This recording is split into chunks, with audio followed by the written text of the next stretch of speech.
Hello, everyone, and welcome to our lesson 3-5. This lesson, we're talking about the private enterprise system and how it relates to the U.S. economy. Okay, so let's get started.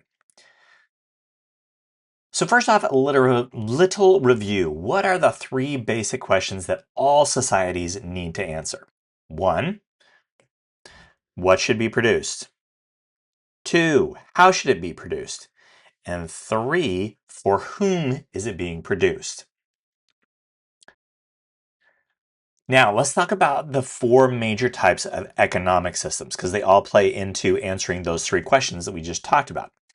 Well, there's the traditional economy, the centrally planned economy, a mixed economy, and a market economy. And we're going to talk briefly about each of these, but then we're going to focus on specifically the one that applies to the United States economy. So, an example of a traditional economic system is think about the Australian Aborigines, the Amazon tribes, and other parts of developing countries. Okay, they have their own system that is within itself. Next is communism. Well, communism is a centrally planned economic system.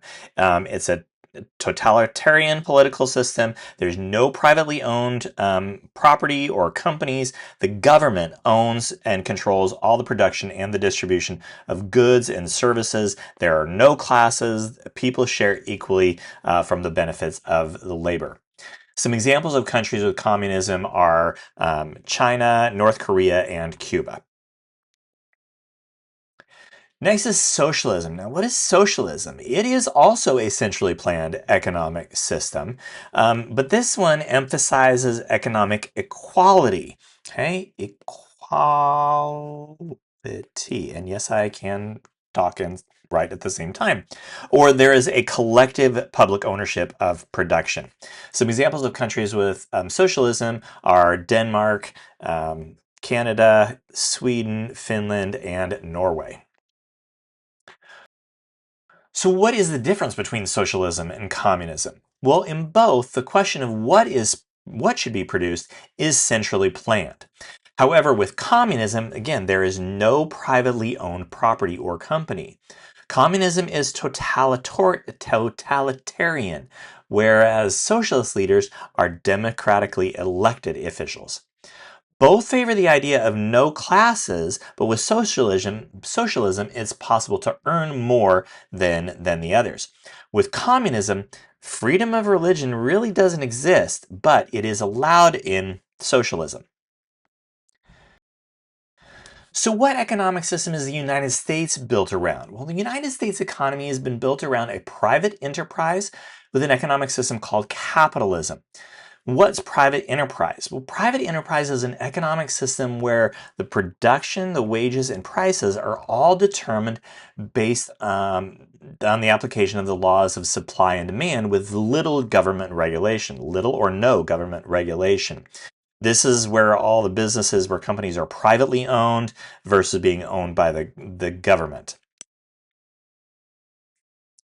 What is the distinguishing characteristic that lives at the core of capitalism? Well, it is a profit motive. Okay, we're going to talk a little bit more about this, but now we're going to talk about some of the important characteristics of capitalism. So, as I mentioned, profit motive. What is profit motive? Well, profit motive means that the incentive in a private enterprise system is for people to risk capital to start a business to earn a profit in return. Profit, again, is the monetary or financial gain earned when the revenue generated from a business exceeds all of the expenses associated with achieving that revenue over a certain period of time. Some other important characteristics. There's something called economic freedom. In a free enterprise system, everyone is equal in that they have the economic freedom to become an entrepreneur, to start a business. And again, and an entrepreneur, of course, is someone who identifies an opportunity by creating a solution to a problem. An entrepreneur is someone who solves a problem for a profit. They start the business, they assume the personal financial risk and the rewards of that venture, and they strive for constant improvement to grow the business and improve society. But is society always improved because of an entrepreneurial system? Well, think about how you feel about the cigarette industry. Cigarettes are legal, but are they really good for society? It's beneficial to fly in an airplane across the country in a fraction of the time and statistically more safely than driving your car. But is it worth the pollution to the environment? What about a social media platform? Are the benefits of being able to easily connect and share with friends outweighed by the loss of personal privacy? All good questions to think about in deciding whether or not society is improved because of entrepreneurism.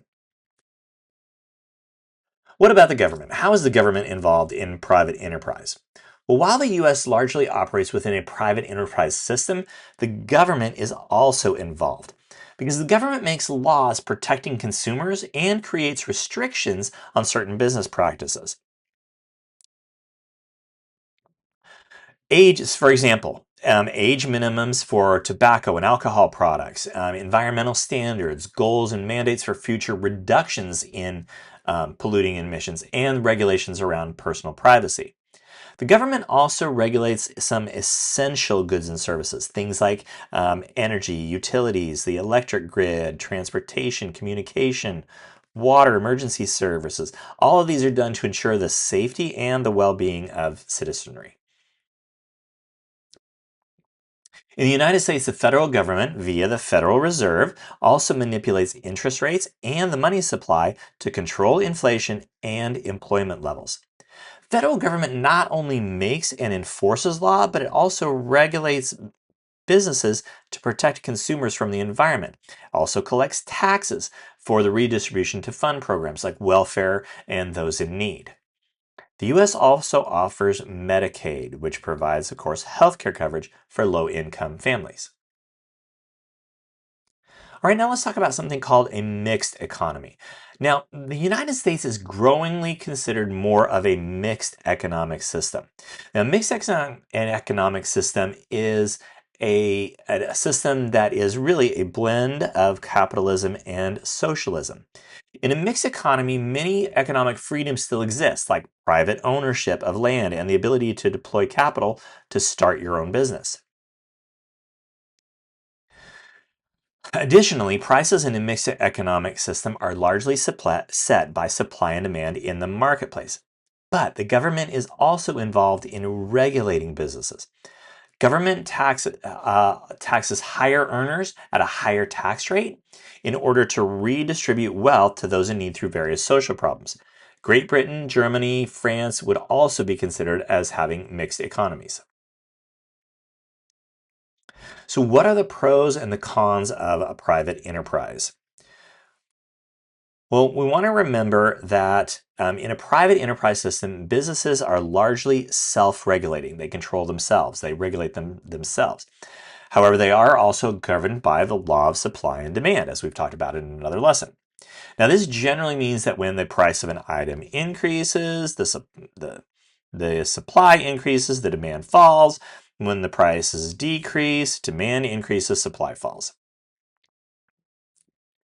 So again, let's go review over some other pros and cons here. Okay, pros: profit motive. Profit motive mobilizes capital to start new business ventures.